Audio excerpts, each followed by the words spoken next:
sama dengan bahan perekat pada zaman dahulu kala. Legenda menceritakan bahwa bahan perekat yang digunakan oleh nenek moyang kita saat membangun bangunan fenomenal seperti Candi Borobudur adalah menggunakan zat putih telur. Namun menurut para peneliti, pada candi berbahan batu, batu dipahat sedemikian rupa agar antar batu bisa saling mengisi dan mengunci. Sementara untuk candi berbahan bata, perekat dihasilkan dari rontokan bata.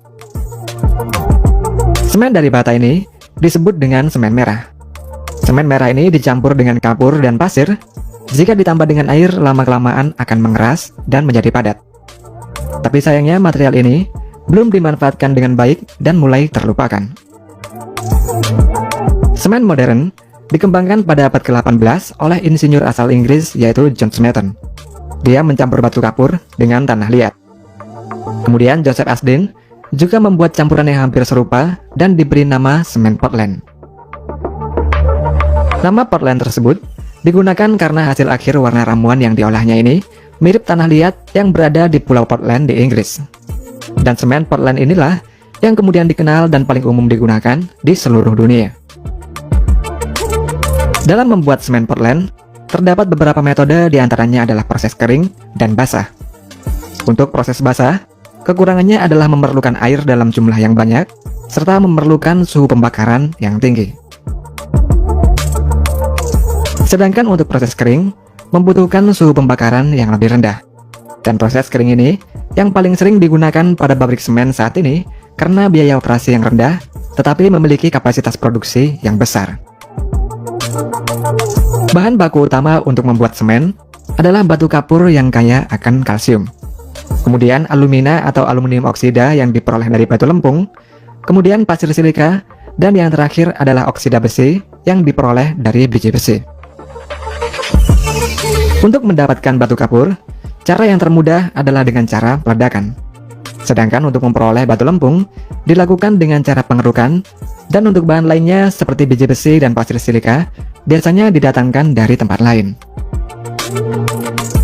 Batu kapur dan batu lempung hasil dari penambangan tersebut kemudian diangkut menggunakan dump truck menuju ke mesin crusher. Batuan tersebut akan dihancurkan sehingga menjadi ukuran-ukuran kecil yang telah ditentukan. Setelah dihancurkan, batuan tersebut kemudian dimasukkan ke dalam tempat penyimpanan. Nantinya akan dilakukan proses prehomogenisasi. Hal ini dilakukan karena material yang berasal dari tambang yang berbeda memiliki kualitas yang berbeda-beda, sehingga perlu melalui proses pencampuran agar memiliki kualitas yang sama rata dan sesuai dengan target kualitas yang diinginkan.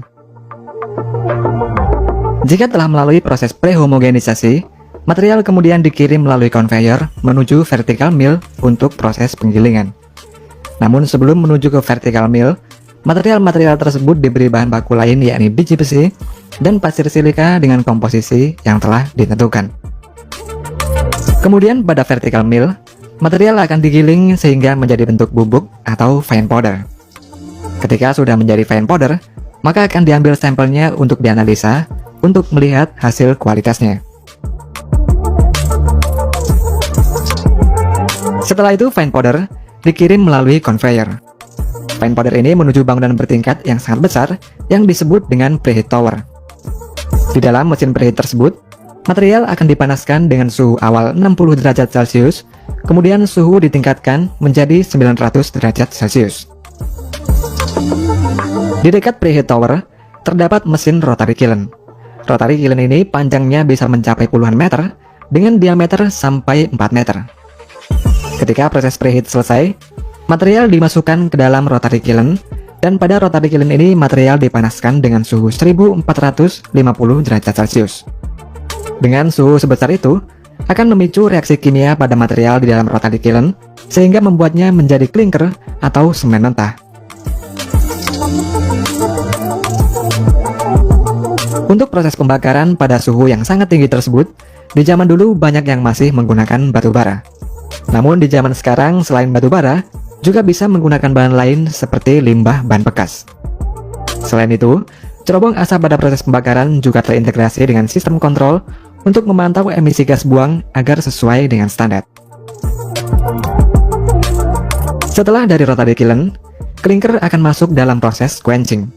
Klinker akan didinginkan suhunya menggunakan pendinginan udara dengan kipas, sehingga suhunya menjadi di bawah 100 derajat Celcius.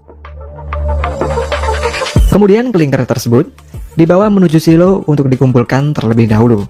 Setelah itu menuju konveyor untuk diberi bahan baku lain, yakni gipsum. Jika gipsum tidak ditambahkan, maka nantinya semen akan segera mengeras setelah ditambahkan air. Klinker dan gipsum tersebut kemudian dikirim menuju semen mill untuk dilakukan proses penggilingan lagi.